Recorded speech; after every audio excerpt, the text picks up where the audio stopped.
Global star Ram Charan నటిస్తున్న latest film Peddi. Buchibabu దర్శకత్వంలో తెరకెక్కుతున్న ఈ సినిమాపై భారీ హైప్ ఉంది. రీసెంట్ గా రిలీజ్ అయిన పెద్ది ఫస్ట్ షాట్ కు అదిరిపోయే రెస్పాన్స్ రాగా అంచనాలు ఆకాశాన్నంటాయి. ముఖ్యంగా రామ్ చరణ్ మాసివ్ లుక్ కు ఫ్యాన్స్ ఫిదా అయ్యారు. ఇక మైత్రి మూవీ మేకర్స్ నిర్మిస్తున్న ఈ సినిమాకు ఆస్కార్ విన్నర్ ఏఆర్ రెహమాన్ సంగీతం అందిస్తున్నారు.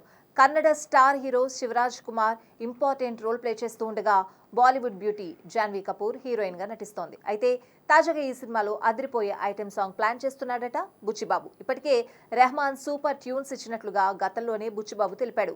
అందులో స్పెషల్ సాంగ్ మామూలుగా ఉండదని తెలుస్తోంది. ఈ సాంగ్ కోసం స్టార్ హీరోయిన్ ను రంగంలోకి దింపాలని చూస్తున్నారట మేకర్స్. ప్రస్తుతం ఈ ఐటెం సాంగ్ హీరోయిన్ ఎవరన్న దాని మీద చర్చ జరుగుతోంది. ఈ క్రమంలో పూజా హెగ్డే, రష్మిక మందన్న లాంటి స్టార్ హీరోయిన్ల పేర్లు వినిపిస్తున్నాయి. రష్మిక ఇప్పటి వరకు స్పెషల్ సాంగ్ చేయలేదు, కానీ పూజా హెగ్డే గతంలో స్పెషల్ సాంగ్స్ లో చిందేసింది. కాబట్టి రష్మిక అయితే మామూలుగా ఉండదనే చెప్పాలి. అసలే బుచ్చిబాబు పెద్ద స్టార్ కాస్టింగ్ విషయంలో కాంప్రమైజ్ అవ్వడం లేదు. మైత్రి మూవీ మేకర్స్ వారు కూడా బుచ్చిబాబు ఏమడిగినా కాదనడం లేదు. గతంలో పుష్ప పార్ట్ 1లో సమంతతో స్టెప్ లేయించిన మైత్రి మూవీ మేకర్స్ వారు పుష్ప 2లో శ్రీలీలతో స్పెషల్ సాంగ్ చేయించారు. ఇటీవల రాబిన్ హుడ్ లో కేతిక శర్మతో అదిత సర్ప్రైజ్ సాంగ్ చేయించారు. కాబట్టి పెద్ద స్పెషల్ సాంగ్ ని గట్టిగా ప్లాన్ చేసే ఛాన్స్ ఉంది.